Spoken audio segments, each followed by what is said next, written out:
Hi good evening friends అందరికీ. నేనైతే శనగపప్పుతో గారెలు అయితే ట్రై చేసిన. చూడ్డానికే కాదు తినడానికి కూడా టేస్ట్ అయితే సూపర్ వచ్చినాయి అసలు.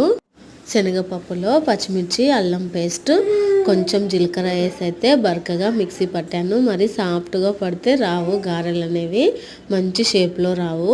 నాకైతే గారెలు అనేవి పర్ఫెక్ట్గా వచ్చినాయి అసలు. నేనైతే ఫస్ట్ టైం శనగపప్పుతో గారెలు ట్రై చేయడం. గారెలు వేసేటప్పుడు చెయ్యి అయితే తడి చేసుకొని వేసుకుంటే అంటుకోకుండా మంచిగా పడతాయి ఆయిల్లో. నాకైతే మంచి షేప్ వచ్చినాయి. చూడండి ఎంత మంచిగా వచ్చినాయి అసలు. టేస్ట్ కూడా సూపర్ ఉన్నాయి. ఇక్కడైతే టేస్ట్ చేస్తున్నా, నిజంగా చెప్తున్నా అసలు ఎంత టేస్ట్ ఉన్నాయో. లోపల కూడా పిండిగా లేవు అసలు, మంచిగా కుక్ అయినాయి లోపల దాకా. వీటికి చట్నీ ఏం అవసరం లేదు, ఉట్టిగానే తినేయచ్చు, అంత టేస్టీగా ఉన్నాయి.